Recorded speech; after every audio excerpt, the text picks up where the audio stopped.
지난 시간에 이제 유한회사 설리까지 봤어요.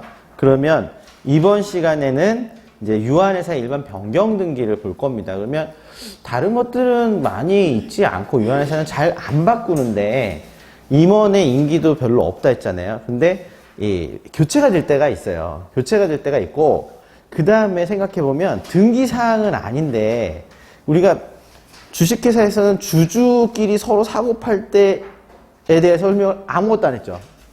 왜냐하면 회사는 제3자에서 이방인이 돼버려요. 그래서 그냥 니네끼리 사고 팔고 와가지고 신고하면 우리 주주명 바꿔줄게. 끝. 근데 여기는 정관의 절대적인 기재사항 중에 하나가 사원이에요. 사원의 그 인적사항하고 좌수잖아요. 정관 바꿔야 되잖아요. 그죠? 그래서 사원이 교체되거나 지분을 서로 주고받을 때 정관 변경이 발생을 한다. 등기사항은 아니지만. 그 다음에 둘째는 뭐냐면 임원은 임기는 없지만 사임이나 교체가 있을 때가 있다. 그리고 아주 드물게는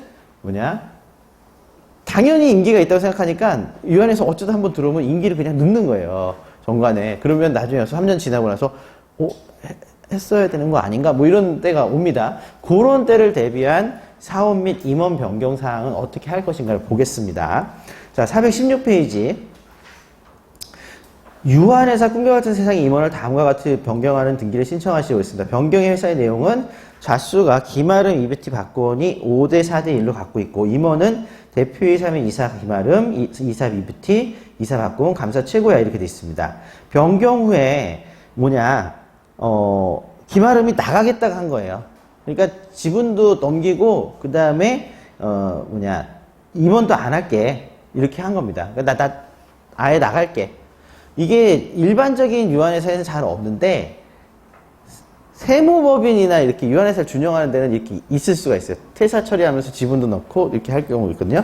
그럴 때 쓸 수 있는 거라고 생각을 해보면 일단 5천자가 이제 최고야한테 넘어가죠. 최고야는 원래는 지분이 없었죠. 지분을 넘겨받고 김아름은 퇴사, 최고야는 입사 이렇게 됩니다. 그리고 임원으로 해서 보면 대표이사 및 이사 김아름이 나가버리고 감사 최고야가 감사에서 빠지고 대표이사 및 이사로서 들어오는 케이스가 되겠죠. 나머지는 변경이 없겠죠. 자, 417페이지 사례 파악을 보시면 지분 양수도 자체는 등기사항이 절대 아닙니다. 하지만 사원 성명, 성명 주소, 주민번호 및 출자 자수가 정관의 절대 기재사항이기 때문에 정관 변경을 수반하는 내용이다. 그래서 만약에 임원 변경이 없이 그렇게 되면은 의사록이나 이런 거 하나 만들어 갖고 그 부분을 바꿨다라고 이렇게 정리를 해 놓으면 그만입니다. 근데 지금 같은 경우 임원하고 같이 연동이 된 거죠. 자, 임원의 변경과 지분 양소도는 주주와 임원의 관계하고 같기 때문에 동시에 꼭 같이 이루어지는 경우는 아니지만 경우에 따라서 이게 동시에 수반하는 경우에는 임원의 선임과 정관 변경 모두를 등기할 때도 같이 의사록에 기재해 줘야지 등기관이 인정을 한다 이거예요. 알아먹는다. 왜? 지분도 빠지고 임원도 빠진다고 했는데 이 내용은 어디 있느냐? 뭐 이런 얘기 하겠죠. 자, 그 다음에 다만 임원 선임 부분은 사원 측의 보통 결의고 정관 변경은 사원 측의 특별 결의 요건을 갖춰야 되기 때문에 같이 결의될 경우에는 결국은 특별 결의 요건을 맞춰서 사원의 출석 및 찬성이 이루어질 수도 있도록 아까 특별 결의가 좀 특이했죠. 과반수의 사람, 지분의 4분의 3 이렇게 돼 있었습니다.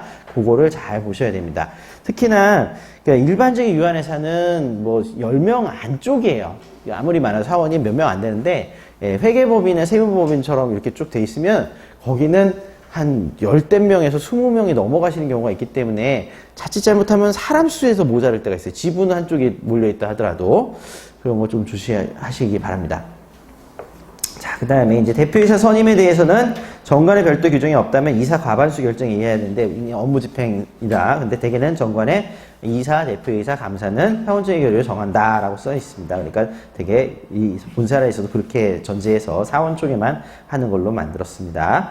자, 유한회사 자본금 부분은 자본금 규모와 관계없이 이사 1명 이상, 감사는 임의 규정이기 때문에 정관에 특별히 이사 3인 이상, 감사 1인 이상 두도록 정하지 않은 경우 감사는 두지 않아도 무방합니다. 그래서 정관에 혹시 정원 규정이 있는지 한번 체크해 보는 게 필요하겠죠. 이 케이스를 풀 때. 그리고 사례에서 사원이 아닌 이 감사 최고야가 김아름의 지분 양수를 통해 사원이 된다. 그리고 감사직은 사임하고 2, 3위 대표에서 새로 취임한다. 이렇게 보시게 되겠습니다. 그래서 내용을 보면 지분 양수도에 관한 정관 변경은 함께 이루어지긴 하지만 등기사항은 아니고 임원의 사취임이 등기사항인데 의사록에는 두 개가 다 담겨 있을 것이다. 이렇게 보시게 되겠습니다. 자, 418페이지 그러면 변경 등기 신청서는 어떻게 할 거냐? 일반적인 임원 변경이기 때문에 이거는 주식회사 임원 변경 등기하고 똑같이 쓰겠죠. 그러니까 등기에 이 상호 본점 등 목적 본 다음에 사회 보면 2019년 7월 25일 날 사원총회 결의로 다음 사람이 이사 대표이사로 선임이 돼서 같은 날 취임했다. 변경의 그냥 요약서예요. 그러면 내용을 보면은 등기할 사항에 기존에 어떻게 돼 있을 겁니까? 이사 김아름, 감사 최고야, 대표이사 김아름 이렇게 돼 있을 것이 다 지워져야 한다. 임원란에서. 그리고 새로 들어오는 것은 이사 최고야, 대표이사 최고야가 새로 기입돼야 한다. 그죠? 등기할 사항에서 일반적인 주식회사하고 특별히 다른 게 없습니다.